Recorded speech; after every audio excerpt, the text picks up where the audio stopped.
এবার জেনতের নির্বাচন মেনে নেওয়া হবে না বললেন জামাত আমির। জানাবো ফুল গিয়ারে ভোটের প্রস্তুতি এবং সর্বশেষে জানাবো বিএনপিকে ইঙ্গিত করে হাসনাত আব্দুল্লাহ 16 বছরে যা করতে পারেন নাই আমরা 7 মিনিটে তা করেছি। এতক্ষণ শুনলেন সংবাদ শিরোনাম, এবারে বিস্তারিত। এবার জেনতের নির্বাচন মেনে নেওয়া হবে না বললেন জামাত আমির। এবার আর জেনতের নির্বাচন মেনে নেওয়া হবে না বলে মন্তব্য করেছেন জামাতে ইসলামের আমির ডাক্তার শফিকুর রহমান। তিনি বলেন, 14, 18 ও 24 মার্কা নির্বাচনের আলামত লক্ষ্য করা যাচ্ছে। যারা এই ধরনের অপকর্মে চিন্তা করেছেন তাদের জন্য আমাদের স্পষ্ট বার্তা, মানুষ রক্ত দিয়ে পরিবর্তন এনেছে, আবার প্রয়োজনে রক্তের বিনিময়ে পরিবর্তনে সফল করব। এক্ষেত্রে এই জাতি কাউকে ছাড় দেয়নি, আমরাও দেব না। ডাক্তার শফিকুর রহমান বলেন, ছাত্র, যুবক, শ্রমিক অতীতে যেমন বুক চিতিয়ে লড়াই করে নিজেদের অধিকার আদায়ের জন্য এগিয়ে গিয়েছিল, আগামীতেও সেই অধিকার আদায়ের সামনে এগিয়ে যেতে হবে। আমাদের লড়াই ফেসিবাদীদের বিরুদ্ধে নয়, ফেসিবাদের বিরুদ্ধে। এই ফেসিবাদ পুরাতন হোক আর নতুন, আমাদের লড়াই চলবে। যতদিন ফেসিবাদের অস্তিত্ব থাকবে ততদিন আমাদের লড়াই চলবে। স্বপ্নের বাংলাদেশ প্রতিষ্ঠার প্রত্যয় ব্যক্ত করে জামাতের আমির বলেন, কিশোর, তরুণ ও যুবকের জন্য এমন এক দেশ রেখে যেতে চাই যেন শান্তিতে তারা নিঃশ্বাস নিতে পারে। চাঁদাবাজ মুক্ত, দখলবাজ মুক্ত সমাজ গড়ে তুলতে আল্লাহর আইনের বিকল্প নেই। আমরা সকলকে আল্লাহর আইনের প্রতি আহ্বান জানাচ্ছি। ফুল গিয়ারে ভোটের প্রস্তুতি। মেঘ দেখে কেউ করিস নে ভয়, আড়ালে তার সূর্য হাসে। হারা শরীর হারা হাসি অন্ধকারে ফিরে আসে। সত্যেন্দ্রনাথ দত্ত কবির এই কবিতা যেন দেশের নির্বাচন পাগল মানুষের মধ্যে বাস্তব হয়ে ধরা দিচ্ছে।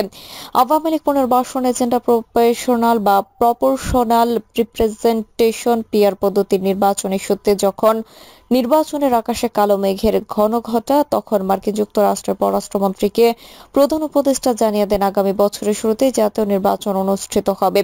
প্রধান নির্বাচন commissioner CSC M Nasir Uddin জানান, ত্রয়োদশ জাতীয় সংসদ নির্বাচনের জন্য ফুল গিয়ারে প্রস্তুতি চলছে। এদিকে 30 জুন স্বরাষ্ট্র মন্ত্রণালয়ে অনুষ্ঠিত আইন শৃঙ্খলা সংক্রান্ত কোর কমিটির সভার পর ফেব্রুয়ারি মাসে নির্বাচনের দায়িত্ব পালনের প্রস্তুতি নিতে আইন শৃঙ্খলা বাহিনীকে নির্দেশ দেওয়া হয়। ফলে নানামুখী ষড়যন্ত্র, বাধা বিপত্তির মধ্যেও ফেব্রুয়ারির প্রথমার্ধে পূর্ব দিগন্তে সূর্য ওঠার মতোই রমজানের আগে যে নির্বাচন হতে যাচ্ছে তা পরিষ্কার। সংস্কার ইস্যুতে জাতীয় ঐক্যমত্য কমিশনের দ্বিতীয় দফা সর্বশেষ বৈঠকে আওয়ামী লীগ পুনর্বাসনের লক্ষ্যে প্রপোর্শনাল রিপ্রেজেন্টেশন পদ্ধতি নির্বাচনের দাবিতে জামায়াত, এনসিপির সোচ্চার এবং বিএনপি পিআর এর বিরুদ্ধে অবস্থান নেয়। এতে হঠাৎ করে বিএনপির নির্বাচনের আকাশে দেখা দেয় কালো মেঘের ঘনঘটা। রাজনৈতিক পতিতদের অনেকে আশঙ্কা করেন, রমজানের আগে নির্বাচন হতে দেওয়া হচ্ছে না। ফেব্রুয়ারিতে ভোট না হলে এমনকি আগামী 2 বছরের মধ্যে নির্বাচন হবে কিনা সন্দেহ। এমন পরিস্থিতিতে 30 জুন মার্কিন যুক্তরাষ্ট্রের পররাষ্ট্রমন্ত্রী মার্কো রুবিওর প্রধান উপদেষ্টা প্রফেসর ডক্টর মোহাম্মদ ইউনূসকে টেলিফোন করেন। দুই নেতা দীর্ঘ 15 মিনিট কথা বলেন। এই সময় গণতান্ত্রিক উত্তরণে যুক্তরাষ্ট্রের সহায়তা কামনা করে প্রধান উপদেষ্টা তার রমজানের আগে নির্বাচন দেওয়ার প্রতিশ্রুতি পুনর্ব্যক্ত করে বলেন, আগামী বছরের শুরুতে নির্বাচন অনুষ্ঠিত হবে এবং সরকারের সঙ্গে রাজনৈতিক দলগুলো চলমান সংলাপ দেশের রাজনৈতিক ব্যবস্থার কাঙ্ক্ষিত সংস্কারে সহায়ক হবে। তিনি মার্কিন পররাষ্ট্রমন্ত্রীকে ভোটের আগে এসে বাংলাদেশের গণতান্ত্রিক উত্তরণ প্রত্যক্ষ করার আমন্ত্রণ জানান। এদিকে একাধিক কূটনৈতিক সূত্র জানায়, আগামীতে নির্বাচিত সরকারের সময় বিনিয়োগে মুখিয়ে রয়েছেন বিদেশি বিনিয়োগকারীরা। 2 মাস আগে ঢাকায় অনুষ্ঠিত আন্তর্জাতিক বাণিজ্য সম্মেলনে যারা বিনিয়োগের প্রতিশ্রুতি দিয়েছেন তারা নির্বাচিত সরকার এলে বিনিয়োগ করবেন। এই সূত্রের দাবি, চীন এবং ভারত নতুন সরকারের সঙ্গে সম্পর্ক করতে মুখিয়ে রয়েছে। জাতীয় ঐক্যমত্য কমিশনের সংস্কার কার্যক্রম না এগোনোয় ফেব্রুয়ারির প্রথমার্ধে নির্বাচন নিয়ে যখন অনিশ্চয়তা, তখন 26 জুন প্রধান উপদেষ্টার সঙ্গে বৈঠক করেন প্রধান নির্বাচন কমিশনার এম নাসির উদ্দিন। সবার ধারণা ছিল বৈঠকে নির্বাচনের রোডম্যাপ সহ তারিখ চূড়ান্ত হয়েছে, কিন্তু সিএসসি বৈঠকের পর নীরব হয়ে যান। ফলে প্রধান উপদেষ্টা ও সিএসসির 1-to-1 বৈঠকে কি আলোচনা হয়েছে তা থেকে যায় অজানা। ফলে নির্বাচন অনুষ্ঠান নিয়ে আরো শঙ্কা বাড়তে থাকে। তবে গতকাল সিএসসি সংবাদ সম্মেলন করে জানিয়েছেন, নির্বাচনের জন্য ফুল গিয়ারে প্রস্তুতি চলছে। মার্কিন পররাষ্ট্রমন্ত্রীকে প্রধান উপদেষ্টার আগামী বছরের শুরুতেই নির্বাচন এবং সিএসসির নির্বাচন প্রস্তুতি ফুল গিয়ারে কথা। নির্বাচনে ভোট দেওয়ার জন্য মুখিয়ে থাকা মানুষ মনে করেছে ফেব্রুয়ারি অনুষ্ঠিতব্য নির্বাচনের আকাশে যে কালো মেঘ উড়ি করছে তা কেটে যাচ্ছে। ভারতের নাচের পুতুল শেখ হাসিনা পালানোর পর থেকে দিল্লি আওয়ামী লীগকে বাংলাদেশের রাজনীতিতে পুনরায় ফিরে আনার নানামুখী উদ্যোগ নেই। সব চেষ্টা ব্যর্থ হওয়ায় সর্বশেষ উদ্যোগ বাংলাদেশ আওয়ামী লীগ বিরোধী দলগুলোকে কাজে লাগিয়ে আওয়ামী লীগকে সংসদে প্রতিষ্ঠা করতে হবে। ভারতের এই চাণক্য নীতির নকশা অনুযায়ী জাতীয় নির্বাচনের আগে স্থানীয় নির্বাচন এবং পিআর পদ্ধতির নির্বাচন ধারণা হাজির করা হয়। এখন বাইরে আওয়ামী লীগ ও ভারত বিরোধী দল হিসেবে পরিচিত কয়েকটি দল জাতীয় নির্বাচনের আগে স্থানীয় নির্বাচন ও পিআর পদ্ধতিতে নির্বাচনের দাবিতে রাজনৈতিক দলগুলোর সঙ্গে জাতীয় ঐক্যমত্য কমিশনের বৈঠক ঝুলন্ত অবস্থায় রেখেছে। সংস্কার ইস্যুতে জাতীয় ঐক্যমত্য কমিশনের কার্যক্রম কার্যত আটকে গেছে। গত 13 জুন প্রধান উপদেষ্টা ডক্টর মোহাম্মদ ইউনূসের সঙ্গে লন্ডনে বিএনপির ভারপ্রাপ্ত চেয়ারম্যান তারেক রহমানের দ্বিপাক্ষিক বৈঠকের পর যৌথ ঘোষণা জানানো হয়। সকল প্রস্তুতি নেওয়া গেলে আগামী বছরের ফেব্রুয়ারি মাসের প্রথমার্ধে রমজানের আগে ত্রয়োদশ জাতীয় সংসদ নির্বাচন অনুষ্ঠিত হবে। প্রধান উপদেষ্টা এই সময়ের মধ্যে নির্বাচনের ব্যাপারে বদ্ধপরিকর। দাতাদেশ সংস্থার প্রতিনিধিরা ঢাকায় এসে সৌজন্য সাক্ষাৎ করলে এবং বিদেশি বিভিন্ন গণমাধ্যম সাক্ষাৎকারে সকলকেই প্রধান উপদেষ্টা রোজার আগে নির্বাচনের বার্তা দিচ্ছেন। কিন্তু নির্বাচন হলে বিএনপি ক্ষমতায় যাবে এবং নিজ দলের গুরুত্ব কমে যাবে এমন আশঙ্কা থেকে কোনো দল পিআর পদ্ধতি নির্বাচন দাবিতে জাতীয় ঐক্যমত্য কমিশনের বৈঠক গরম করছেন। অপ্রিয় হলো সত্য যে হাসিনা পালালেও অপ্রিয় দেশে এখন আওয়ামী লীগের 30% বেশি ভোটার রয়ে গেছেন। ভারতের নীলনকশা হচ্ছে আগামী সংসদে এই ভোটারদের ভোটে আওয়ামী লীগের প্রতিনিধিত্ব নিশ্চিত করতে হবে।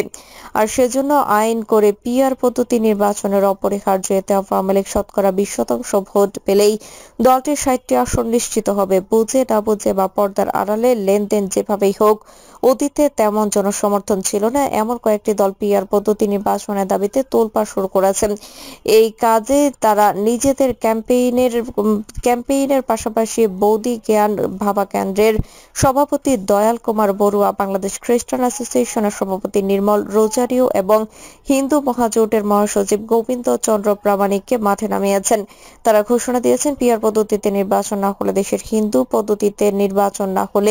দেশের হিন্দু ভোটারগণ নির্বাচনে ভোট বর্জন করবে। এমন অবস্থায় বিএনপি স্পষ্ট জানিয়ে দিয়েছে তারা পিআর পদ্ধতিকে সমর্থন করবে না এবং প্রচলিত সংসদীয় পদ্ধতিতে ভোট দিতে হবে। ফলে সংস্কার ইস্যুতে জাতীয় ঐক্যমত্য কমিশনের বৈঠক ঝুলে গেছে।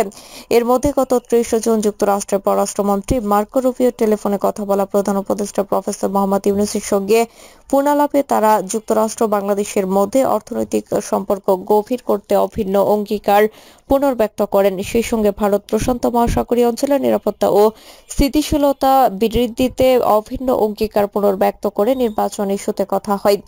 যুক্তরাষ্ট্রের পররাষ্ট্র দপ্তরের ওয়েবসাইটেও ওই ফোন আলাপের খবর প্রকাশ করা হয়। সেখানে পররাষ্ট্র দপ্তরের মুখপাত্র ট্রেভি ব্রুসের বরাত দিয়ে বলা হয়, পররাষ্ট্রমন্ত্রী মার্কো রুবিও বাংলাদেশের অন্তর্বর্তী সরকারের প্রধান উপদেষ্টা প্রফেসর মোহাম্মদ ইউনূসের সঙ্গে কথা বলেছেন। পররাষ্ট্রমন্ত্রী ও প্রধান উপদেষ্টা যুক্তরাষ্ট্র বাংলাদেশের মধ্যে অর্থনৈতিক সম্পর্ক গভীর করতে তাদের অভিন্ন অঙ্গীকার পুনর্ব্যক্ত করেছেন।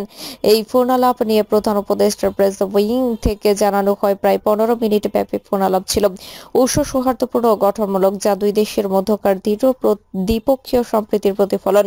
আলোচনার সময় উভয় নেতা পারস্পরিক স্বার্থ সংশ্লিষ্ট বিভিন্ন বিষয় নিয়ে কথা বলেন, যার মধ্যে ছিল বাংলাদেশের সঙ্গে যুক্তরাষ্ট্রের বাণিজ্য আলোচনা, চলমান সংস্কার প্রক্রিয়া, গণতান্ত্রিক উত্তরণের রূপরেখা, আসন্ন সাধারণ নির্বাচন। প্রধান উপদেষ্টা বলেন, আগামী নির্বাচনের শুরুতেই নির্বাচন অনুষ্ঠিত হবে। মার্কিন পররাষ্ট্রমন্ত্রী রুবিও বাংলাদেশের সংস্কার কমিশন বা কর্মসূচি এবং আগামী বছর শুরুতে নির্বাচন অনুষ্ঠানের উদ্যোগকে সমর্থন জানান। ডক্টর মোহাম্মদ ইউনূস জানান, নির্বাচন কমিশন নিরলস পরিশ্রম করেছে দেশের নির্বাচনী ব্যবস্থাকে পুনর্গঠিত করতে, যা পরবর্তী সরকার সম্পূর্ণরূপে ধ্বংস করেছিল। আমাদের তরুণেরা এবার জীবনে প্রথমবারের মতো ভোট দেবে। প্রধান উপদেষ্টা সাধারণ নির্বাচনের আগে বাংলাদেশ সফরের জন্য পররাষ্ট্রমন্ত্রী রুবিওকে আমন্ত্রণ জানান, যাতে তিনি দেশের গণতান্ত্রিক উত্তরণ প্রত্যক্ষ করতে পারেন। তিনি বলেন, এটি আমাদের তরুণ প্রজন্মকে অনুপ্রাণিত করবে। ভোটের প্রস্তুতি নির্বাচন কমিশন।